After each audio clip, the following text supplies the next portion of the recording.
Well, good evening, everyone. Welcome to the Season 3 premiere. You are looking live at Wagner's Lanes in Eau Claire, Wisconsin. This is the second show we've done live from Wagner's. Eau Claire, Wisconsin, about maybe an hour or so east of the Minnesota border in northwestern Wisconsin.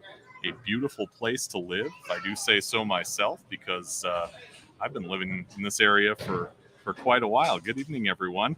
Thanks for joining us tonight. Andrew Pfeffer here with Bowling with the Pfeff. Like I said, Season 3 premieres tonight. I kind of base that on the bowling seasons that I've done this show in, and it's an exciting time. Kind of the calm before the storm in bowling centers, not only here in this area, but all over the country as leagues are getting started pretty soon. A lot of excitement, people drilling up new equipment, getting some last-second coaching, last-second practicing, and that includes our guest tonight, who I'm going to get to in just a moment. But Season 3 is an exciting time.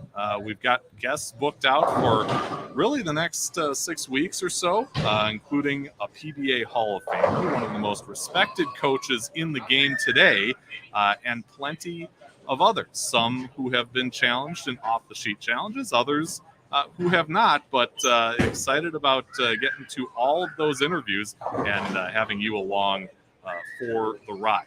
Now, I couldn't do what I do in Bowling with the Pfeff if not for Chip Magnet Salsa. They are a local company right here in Eau Claire, Wisconsin.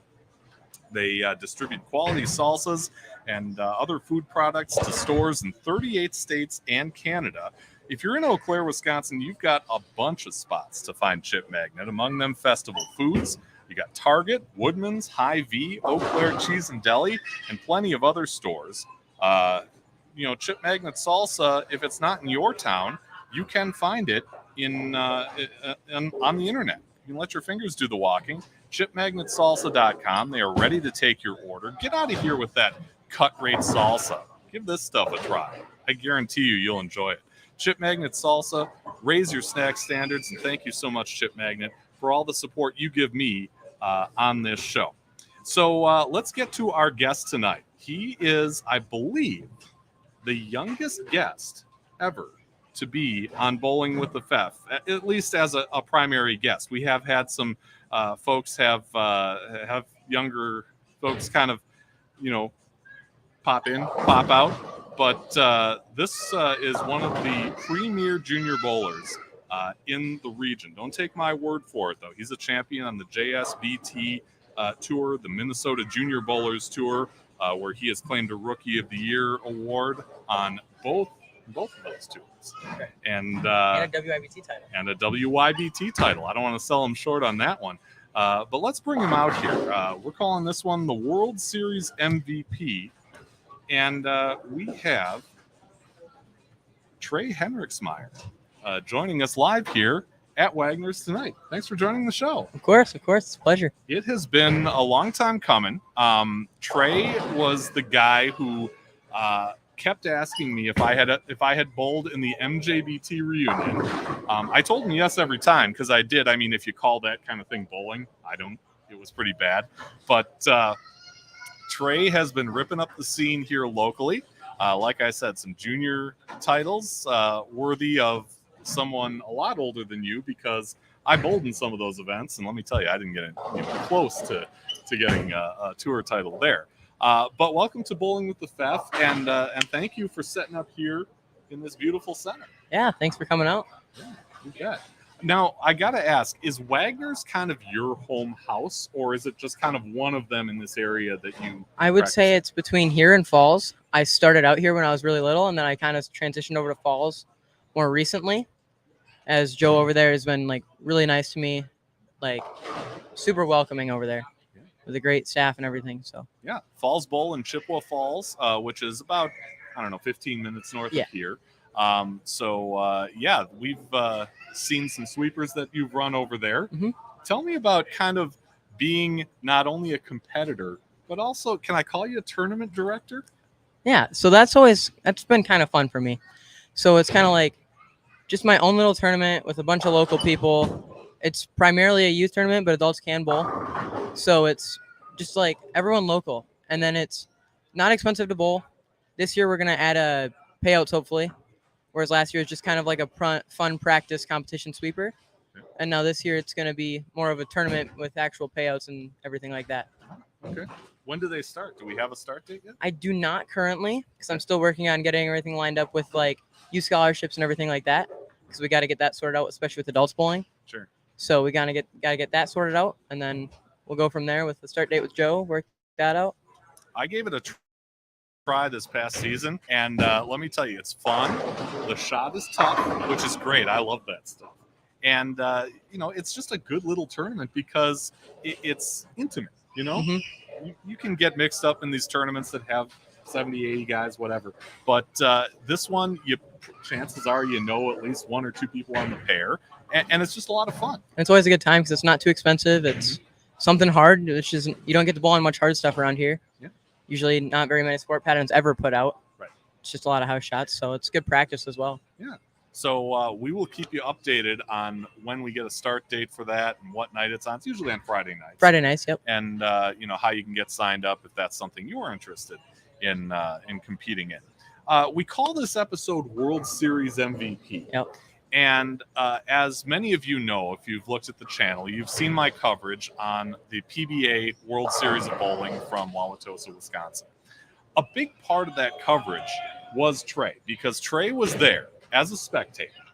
And I was kind of frazzled, running around, trying to get my equipment set up because I had the opportunity to interview all 5 stepladder bowlers. And I needed someone to hold the microphone. Not only does Trae hold the microphone, but he gets some great questions in there. I tried. Yeah, that I wouldn't have thought of because I was hopping around, shooting different bowlers. But you had the chance to see these guys in a little more detail. What was that like for you to get up close and personal? I'm like very analytical, and I like to watch a lot of bowling, and I just watch it way too in depth. So I was like noticing they were standing like 3 boards left on each left lane, and like just all the little things. So I was kind of asking them about that, and that's kind of fun to me because from a bowling standpoint, like whenever I bowl, I don't think it's really seen as much, just the little things that are a lot tougher in the sport. So that was kind of fun for me to like ask them what they think about it compared to like how I think about it. So that was kind of fun. Yeah. Were there any surprises in their answers or how they were? Or I told them all that he's going to end up taking their money someday. It was kind of what I expected. There was a couple things that I did not expect. Like they said they kind of depended on the kickbacks.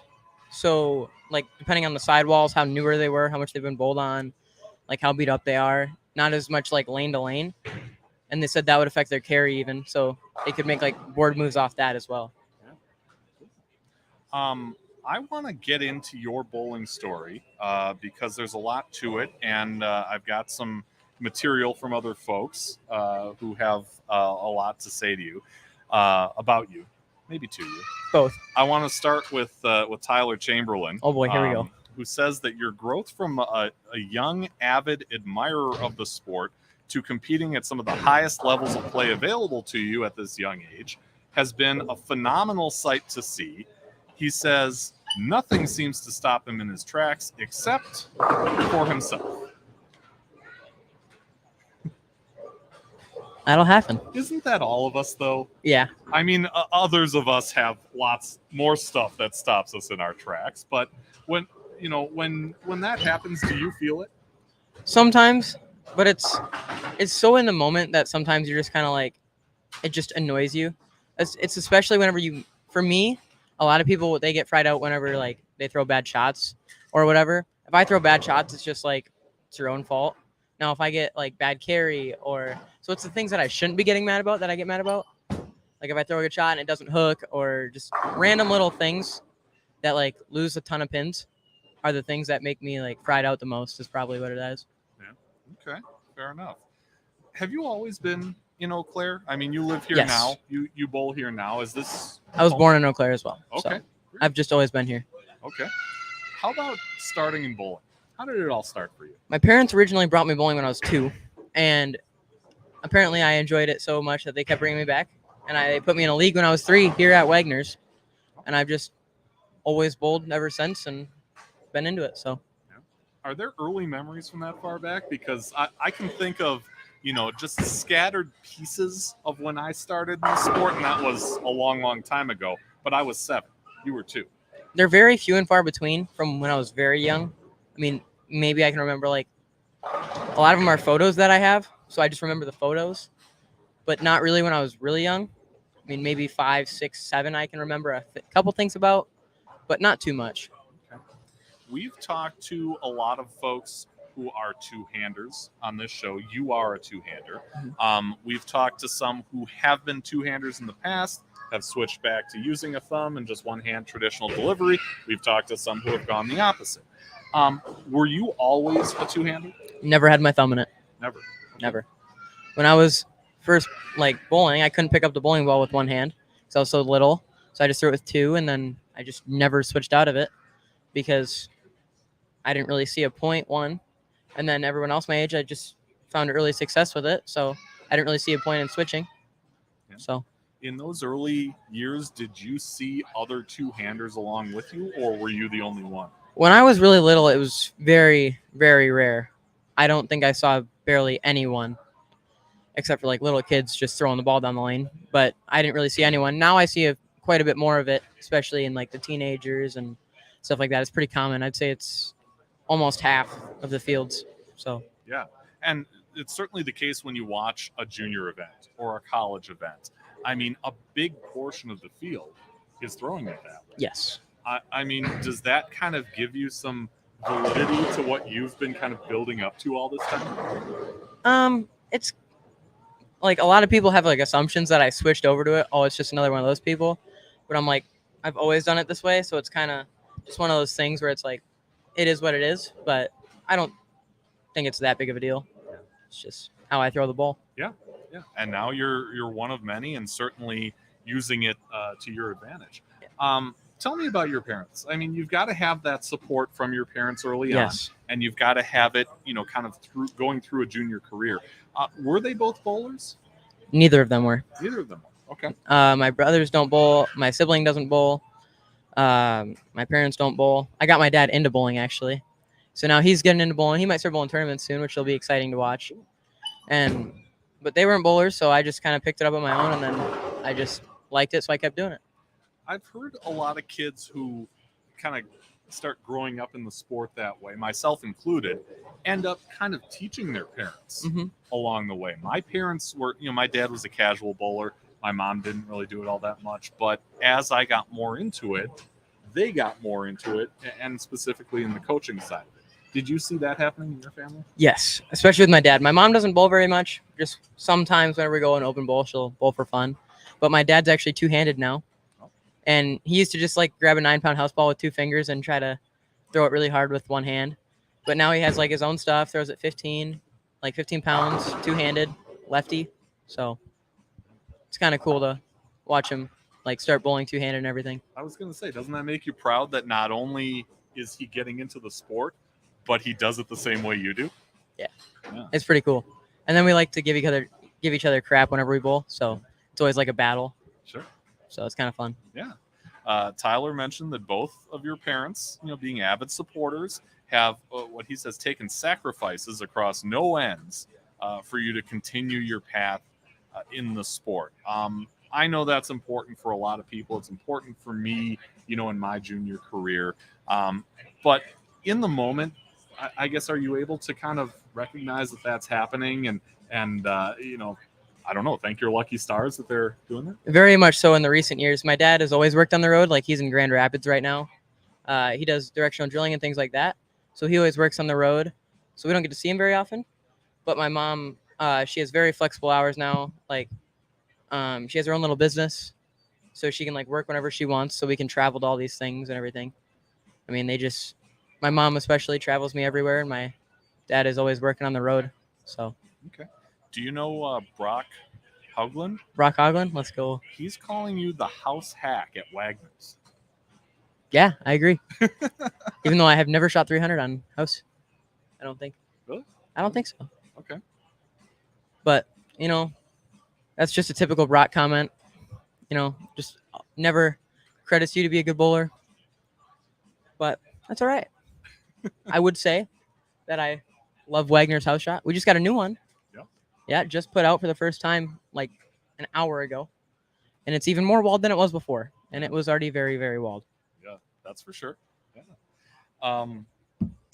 You're also, as you're growing in the sport, you're not only a player, you're not only a tournament director, but you're something of a freelance, I'll say ball rep. Because I've seen you working with like Ben Glasscock. Yep. During the Chippewa Valley match games, kind of telling him about the moves you think he should make. Tyler said that many days in his own league, you've been able to quickly adjust him and read the lane instantly to adjust for what he calls a better experience. I'm going to take that to mean higher scores. Is that something that you saw other ball reps doing and wanted to get into that? Or is this just something that, see cow, say cow? I just kind of find it fun to like help other people, especially like because I would like to say I know a lot about bowling. So I just kind of like, even though I'm not bowling, I still find it fun to like help others and like find moves that they might not see from their own perspective. So like Tyler, for example, I go to his league nights sometimes just to hang out for fun. And then I'll watch ball reaction because it's just natural. I like to watch it. And there was like one time I told him to hit it with surface, even though it was already checking up a little early, but I figured it would blend out the cliff if we moved a little bit left. And he shot like 250 or something the first game. And I threw like a light 2000 on it. I love when he questions me and then whenever I say is right. That's always fun. Now, sometimes he's right because I don't really know his stuff too well, especially with his layouts and everything, but it's just kind of a communication thing. It's kind of cool to talk to like other bowlers and then see what they're seeing versus what you're seeing. And you can always like even learn stuff from helping other people. So we have Sam, who I believe is mom, yes. Just hit you with the ultimate fact check. Christmas Day, you got a 300 there. Oh, well, I guess I do have 300 on house. Oh, was that the one with like 5 Brooklyns? Yeah. You're going to have to tell me. Lane 1, I think. Yeah, no warm-up. First game, like first 4 shots, I was just getting loose, throwing it like 8 miles an hour. Shot 300 that game. I was like, okay, cool. Shout out UFO alert. That's the ball? Best ball. You've been talking about that ball. Ball's so good. For months and months. It's so good. Yeah. How about, you're a high school student now. You had some experience in the high school bowling program. Tell me about that. How you got in it, what it was like. So I actually joined in 7th grade, thanks to Tyler. I bowled with Memorial, even though I was going to go to North. And I bowled like half that first season in 7th grade. And that went all right. I had fun, especially like with me being the younger bowler. I wasn't as competitive, just kind of really enjoyed the game. And then 8th grade, I ended up qualifying for state in my 8th grade year, but I was in 8th grade, so I couldn't go. And that was just that year. I think I might have bowled with Memorial. I think it was Memorial. And then for my high school season, when I had to actually go to North, I led that year. I actually tied with Jakob Butturff. We tied at the exact same percentage. And then so I led that year. Went to state. I ended up throwing my plastic ball, like up 5 on middle road, like 39 feet challenge pattern. And I missed step ladder by a pin. Oh. Went foul 8 count my last 10th frame. So that was a rough experience, but it is what it is. And for my first year especially, it was pretty good. and I didn't really have a ball reaction with anything else, so I just threw my plastic ball. Is high school either mostly or all Baker system? It's all, except for state. State's the only time we don't do for singles. That's the only time we don't do Baker. So they go off your fill percentage. So, like, what percentage of frames you fill, stuff like that. Okay. And then this last year, I led again. And then I ended up making the step ladder this year with like a 723 the second day to become the 5th spot by 6 pins, I think. So, and then I lost my first match, 190 something to like 220. So, yeah. A lot of people will say, you mentioned these things, missing the cut by a pin, losing that first match in step ladder. Either you win or you learn. I guess, are there instances there, like in those two tournaments, where you can say, I didn't win, but I really learned something? Big ones don't foul. Okay. Especially when you get 8 after it. Yeah. Would not recommend. There are one thing I learned this year was I probably, like on the step ladder, I very well could have started a little further right and tried to keep it a little close to the friction and taken 4 pins. I did end up like 210ing twice. So I might have been just a little too far left, where if I got it there quick, it would have just kept going. So in the future, just try to keep my angles a little closed, control the pocket a little more instead of trying to strike a ton. So that was probably one big thing. Yeah. Is there a particular time, in your growth in the sport where you feel you really went from simply throwing the ball and trying to knock them all down to really getting those finer points? I would say it was actually just last season. So junior gold actually last year in 2021 in Indy was my first ever like big independent tournament that wasn't like a sweeper or anything like that. I ended up making match play. And that's kind of when I realized I was like, okay, I can actually compete with a ton of people who are especially like good. And we won't talk about how match play went. Okay. It didn't go too well. You made match play. I made match play, yes. May or may not have averaged 140 for my 2-game set in match play, but that's besides the point. And then I bowled an MJBT, my first ever tour tournament, and I ended up winning. So I went like 122 over, I think, on this like 5-1. It was really easy, but I qualified 3rd, and then I ended up beating Easton Curtis and then Brady. Shout out Brady. He's probably watching. And then I beat Zach with the back 9 in the title match. But that's kind of when I realized I was like, okay, I can actually like win these things. In my brain though, at the time, it was like, man, this is easy. Haven't won one since. Yeah. But I have a good way to kind of get into that too, because I hit up Mike Wurs. Oh, here we go. For a little. It's a good story.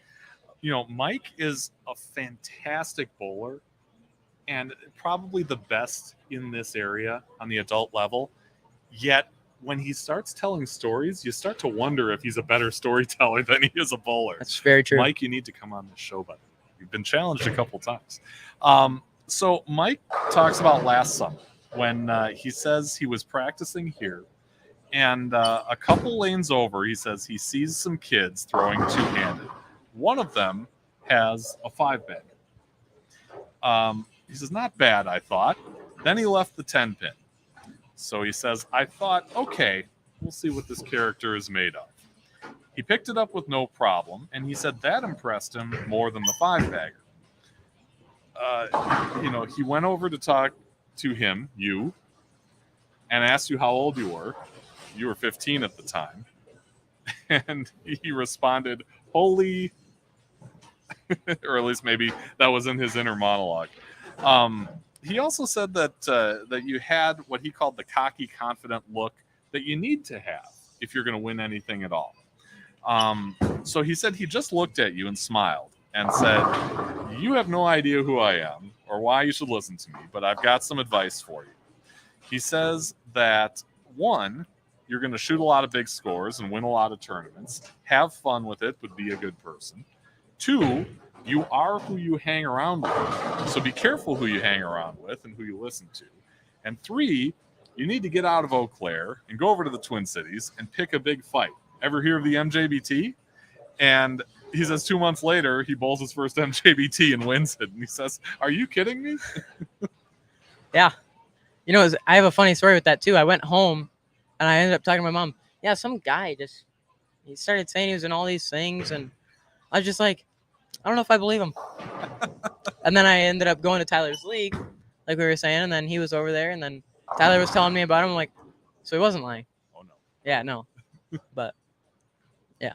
So that was kind of funny. Was he the one? I mean, was him prompting you, to tell you about MJBT? Did that prompt you to enter, or had you? We were looking at it beforehand. We just decided we'd start at the new season, so we didn't have to buy another membership fee.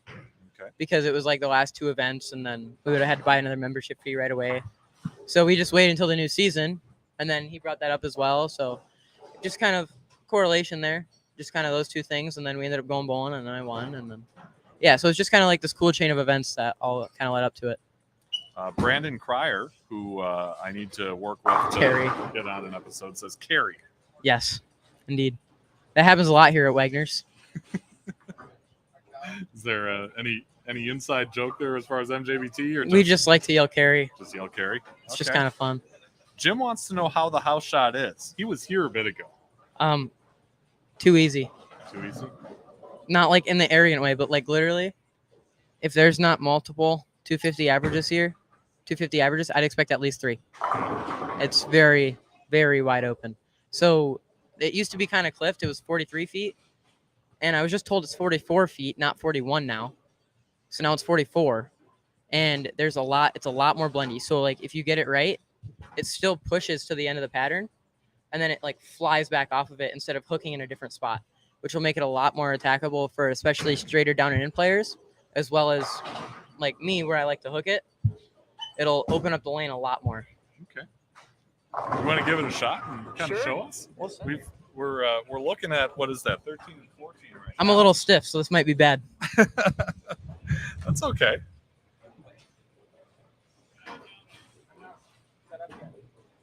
Uh-huh. Which lane looks better? I don't know. They're both, I mean, the camera's basically in the middle right now. So.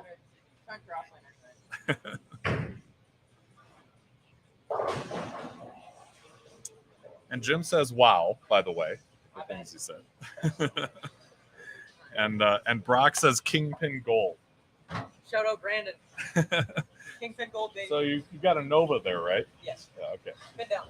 Pin down Nova. Here we go.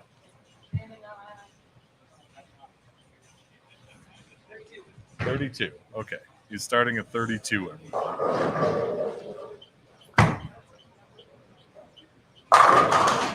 That seemed to work out okay for him. It's not very good. Yeah. Grab the Helios. Okay. Idle Helios. Also pinned down. Also pinned down. Is all your stuff pinned down? A lot of it. A lot of it? UFO alerted. Okay. I'm gonna go 3 left. All right. So he's moving 3 left.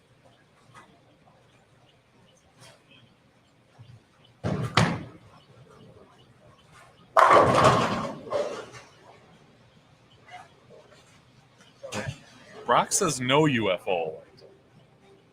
I made him drill one, and he doesn't like it. He doesn't like it?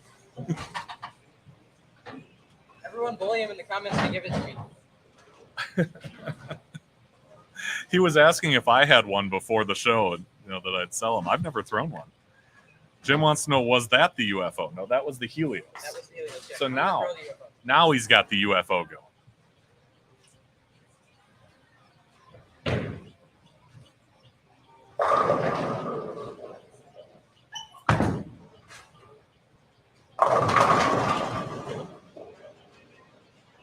Did that go a little longer, or did you miss left? I missed left, so it went longer. Okay. Because it's the house shots with pre-clip. Sure. Probably should have gone 2 more right. Okay. Which I'll do on the shot.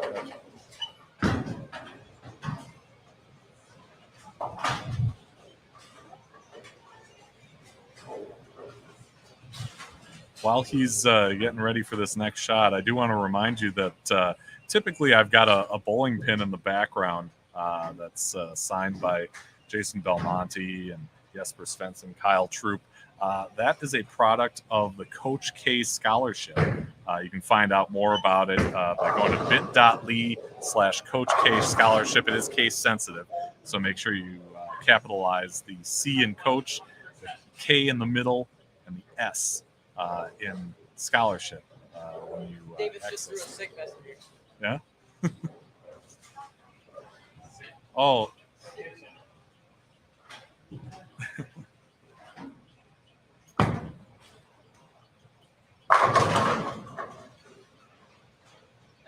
Jim claims that ball, the UFO alert, is dead. It has a lot of games on it. We'll Yeah. put it that way. How many games would you ballpark it at? 2,000, 222. 2,000. Wow. That's all I throw, man. He says Nova. You want me to throw the Nova? I think so, Jim.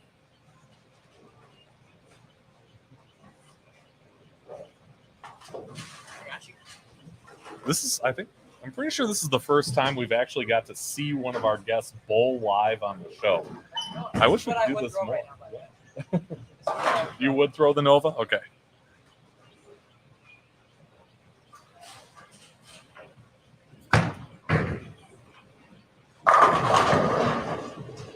it just has a lot more continuation and it blends up the clips. Yeah. A little recovery. Mm-hmm. Yeah. All I'll right. try to get one right. Just for fun. Okay. Brandon says that he's sure you have the world's record for most games on a bowling ball. I agree. He agrees. Asking, that's all I throw. Is the UFO alert? I know you talk about it enough. I would say buy one, but they don't make it anymore. Right. It's kind of sad. Very sad.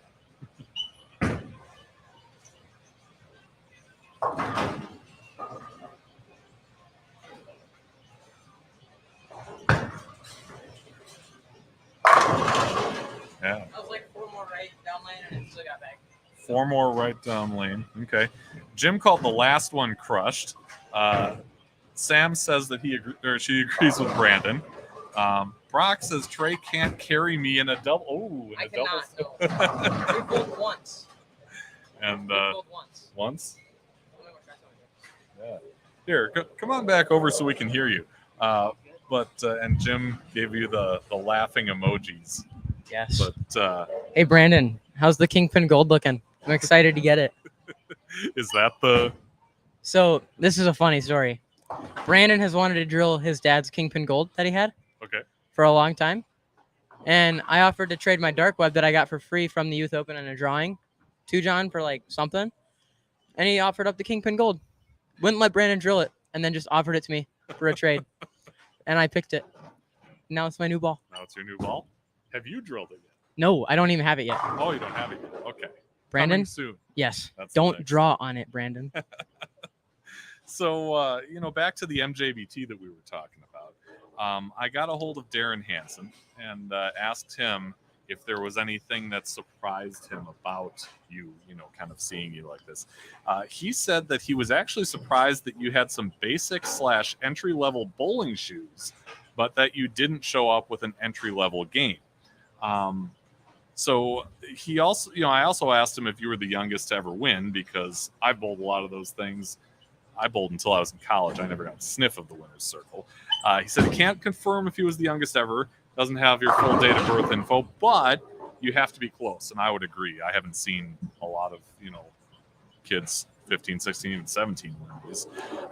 He told me you were pretty confident during match play, and the win was what propelled you to Rookie of the Year for 21-22. But he also said that he thinks that you found out how good the talent is there because you haven't gotten title number 2 yet. No, I actually led my second tournament too. Oh, wow. And then I shot 160 in the title match, so that wasn't very good. Okay. But I actually switched to urethane games 7, 8, and 9. I went backwards and shot like 660. I was the only kid to go plus. And back to the bowling shoes. Yeah, I had like some old Brunswicks, and my feet were going everywhere, but I didn't really know anything. The ball is So- obviously going in the right place eventually. Right. Yeah. So, I mean, it worked out, but now I got better shoes with interchangeable soles and everything. So, Is MJBT different than the tournaments you had thrown in Wisconsin or elsewhere? like that I bowl in Wisconsin right now? Yeah. Very. So the format is also very different. So MJs, those have 9 games of qualifying with a 8-man bracket usually. It's very rarely 6. It's only ever 5 if we don't have enough room for like full match play. Then it'll just be a step ladder.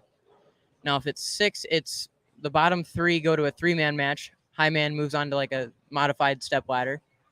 And then 8 is the top 2 move on to the step ladder, and they're 1 and 2 seeds respectively. And then the bottom 6 bowl head to head, like 3 versus 8, 4 versus 7, and then 5 versus 6.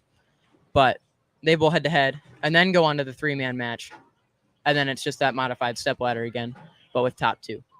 Whereas WIBT formats they change. So for the first half of the season, they are 2-game total pinfall, just like a big 16-man bracket with 2-game total pins. And then in the back half of the season, it's double elimination, kind of like a junior gold bracket format or masters format, except it's just 1 game. And then JBSTs are just, so those are interesting. You bowl 6 games of qualifying. They take 1 in something. It's usually around like 18, 20, somewhere in there. And then you bowl 3 more games of advancers. And then it's like top 4 or 8 to just bracket match play 1 game. So. Okay. So Brandon says he has it in his hands right now. Don't touch it. Brock claims that you can't carry Brooklyn's at split rocks. Brandon can. Brandon can? He beat me with. Brock said that. So Brock said that. Brandon can? Brandon can carry them. Okay. He beat me with multiple Brooklyns in a match. All right. But. And this is a comment that I can sympathize with because I had the same thing going on. Mom didn't want to buy fancy shoes because his feet were growing so fast. Poor kid. I mean, I didn't even have my own shoes until, late in high school, I think. That fact. So I wear 11s now, and I probably wore like 9.5s last year. My feet have just always grown super fast. So it's tough with the bowling shoes because they're expensive, right, and all that stuff. So Darren tells me that he thinks that you are very talented, and he hopes that you continue to develop your game, and he hopes that the NJBT can help you with that. How often do you go over there to shoot tournaments? I would say whenever I can. There's definitely times where, like, there's bigger events in Wisconsin or somewhere else, and then we'll go bowl those instead. But those are pretty close, so we bowl those quite often. Now, if there's like a Wisconsin tournament in like Kenosha, somewhere super far away, we're going to the MJ if they're on the same day or whatever. So pretty much whenever we can, especially if they're on like the same dates or whatever. MJs are closer, so we'll go to those. And then, so pretty much just whenever we can. Yeah. I love living in this area, but that's kind of one of those things that comes with the territory is you're not super close to the Twin Cities. I mean, close enough. It's all relative, but it's going to take, an hour and a half to get there. It's a day, yeah. To bowl something there. But if you want to bowl in Wisconsin, you're probably going to Madison or to Green Bay. At least 3 hours usually, yeah. Yeah. Does that, that's something you've kind of always known growing through this sport. Does that affect you at all? Or is it just kind of one of those things? I'm a morning person, so I really like waking up in the morning super early and then just heading out and then going to tournaments. So that's kind of fun for me. My mom, not so much. She has to drive. So, like, obviously, it's kind of a conversation we have to have, like, if there's 2 on the same day or whatever. Is there, like, really that much better to go to this tournament as opposed to that one in the Twin Cities? MJs versus, like, WIBTs, JBSTs, whatever. JBSTs pay out more than both the tours and stuff like that. So it's, like, depending on where they are, it's usually just kind of weigh out our options and which one we think is better. So tell me about, where you're at right now. You're going into your junior year of high school, which is the time that a lot of people are going to start talking about, okay, what's he going to do after high school? Is there a plan? Is it too early? Are you considering your options? Are you blocking that all? We're definitely looking at colleges. Yeah. For sure. We're going to look into it a lot more this year, maybe do some visits and stuff like that. It's definitely talked about quite a bit. We went to a Midwest Collegiate Combine last year, just stuff like that. But we're going to definitely try to get out there more this year, get into bigger tournaments, get my name out there, stuff like that. Yeah. So it's fun touring the campuses. I always loved that part when I was that age, just to kind of see what was out there and the differences. And, yeah. Bowl in all the union houses, the ones that are left in. Right. Yeah. Wurs told me in the end, he said, I've never seen anyone into bowling as much as this kid. John Cryer at 19 was a handful, but this kid is even more into it than Cryer was, and that's saying a lot. He knows everything about every oil pad, lane surface, and bowling ball ever made. If he stays healthy and keeps his head on straight, the sky is the limit for sure. So, which sounds great, but how do you do that? I bowl a lot. I bowled, I think, every day last week because I'm going through some physical game changes right now. Working with Dylan Werner from Mount Mercy right now. He's helping me out quite a lot. But yeah, so it's just a lot of practice and then making sure, like, obviously there's some physical changes that help my game and stuff like that where it hurts me less, like less on my body, everything like that. And I honestly get more angry during practices because I expect myself to be perfect in practices, whereas in like tournaments I'm bowling for score. So I just try to like get to the pocket and strike. Whereas opposed to practice, it's like I could care less what happens with the pins. It's just throwing it good. Whereas if you can't do it over and over, it's like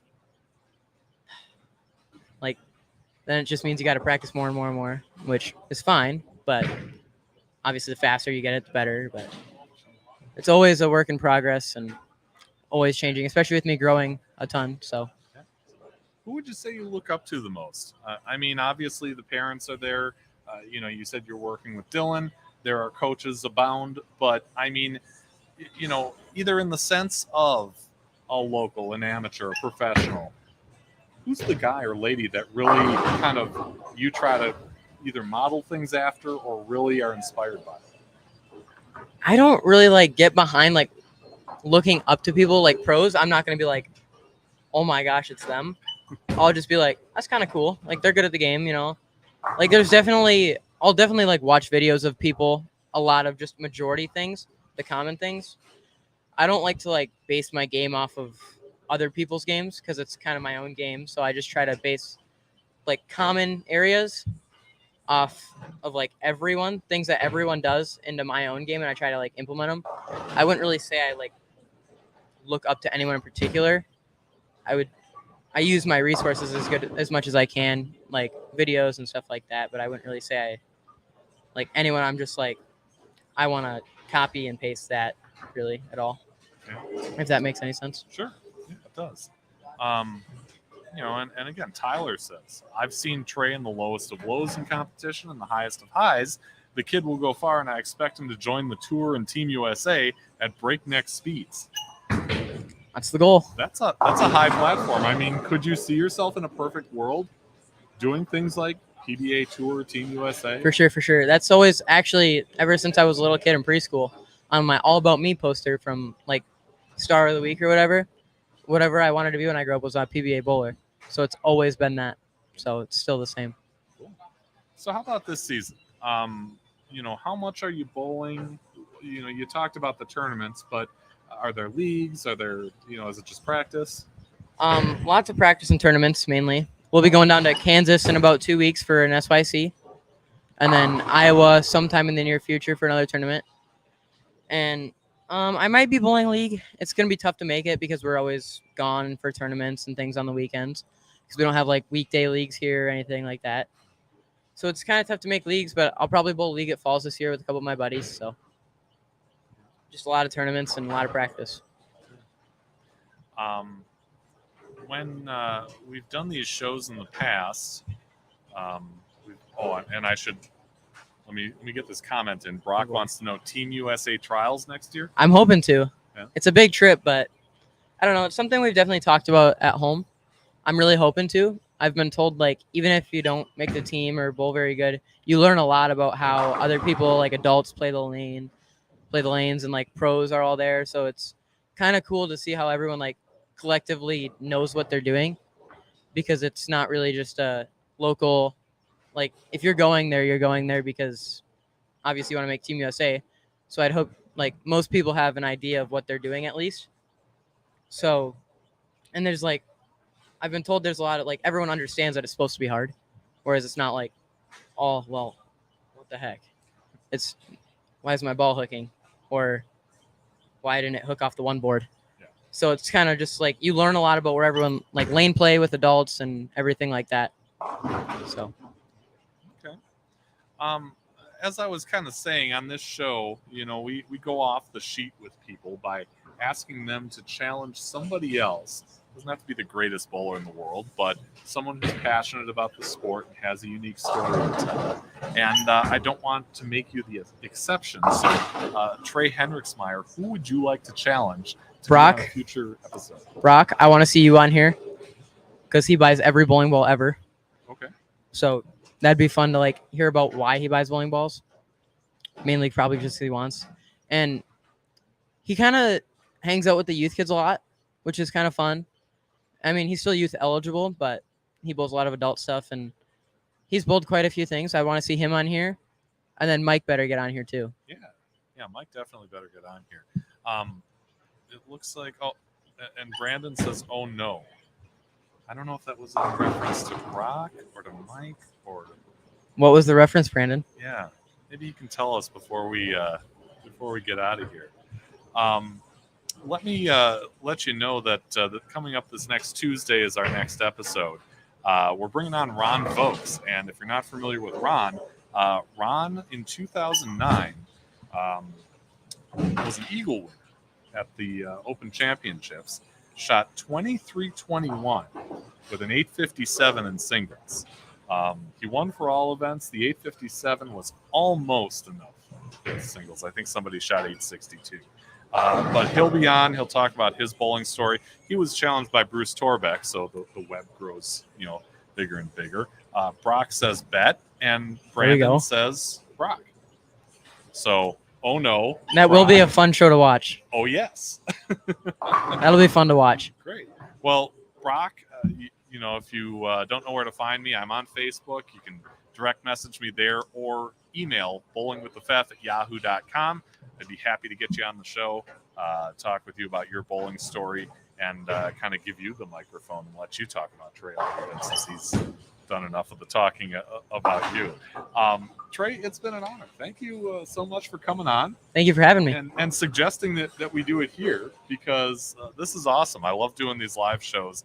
I'm just realizing now that I had my this thing and I neglected to put it back up. But yeah, it's been awesome being here at Wagner's, and continued success to you in your tournaments and leagues if you get to them, and all the other stuff too. Thank you. Yeah.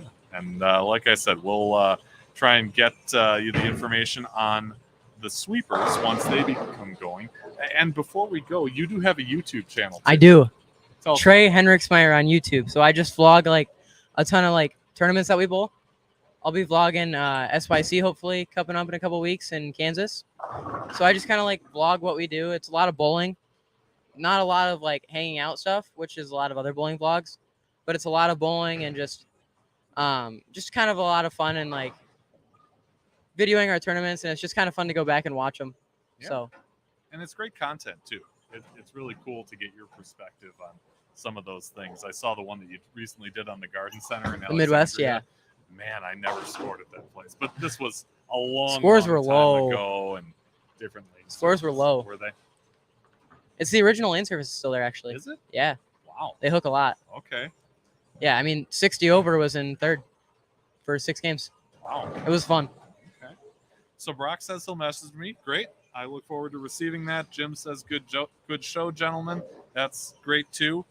Thanks everyone for joining us. We certainly appreciate it. Have a great bowling season this year. It's an exciting time in the sport, and get out there and bowl if you haven't recently. It's a good time. Thanks everyone for watching. We'll see you again